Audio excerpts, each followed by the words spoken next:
कराची के इलाके कोरंगी चक्रागोट में स्कूल के दरवाजे पर बनी कचरा कुंडी बच्चियों और असातिज़ा के लिए मसला बनी हुई है।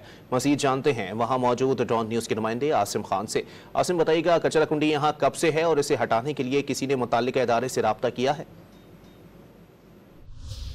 जिस वक्त मैं कराची में कोरंगी चक्रागोट में मौजूद हूँ और यहाँ पर सूरत हाल बारिश के बाद तो है ही ख़राब, लेकिन एक और अफसोसनाक सूरत हाल मैं आपको दिखाता हूँ कि ये government boys and girls primary school है और इसके बाहर की जो है मैं आपको मनाज़िर दिखाऊँ तो यहाँ पर सालों से कचरा कुंडी कायम है। और न सिर्फ कचरा कुंडी कायम है बल्कि नशे के आदि लोग अफराद के यहाँ पे डेरे जो है जगह जगह नज़र आ रहे हैं। करीबी ग्राउंड में भी इस कचरा कुंडी के साथ भी, और इसी ताफ़ुन के बायस साफ़ सुथरा स्कूल जो है बच्चों की तालीम का वो एक बहुत बड़ा मसला बना हुआ है। बच्चे हमारे साथ मौजूद हैं जो यहाँ पे शिकायत करते नज़र आ रहे हैं, जबकि जो हमारी बात हुई है यहाँ पे असातिज़ा से और मैडम से जो यहाँ की हेड मिस हैं, उनका भी ये कहना है कि कई बार लिखने के बावजूद जो है इस कचरा कुंडी को साफ़ नहीं किया जा रहा है, जो ना सिर्फ गंदगी की वजह बन रही है बल्कि माहौल को भी ख़राब कर रही है। बच्चे हमारे साथ मौजूद है, इससे पूछते हैं कि क्या मसाइल हो रहे हैं।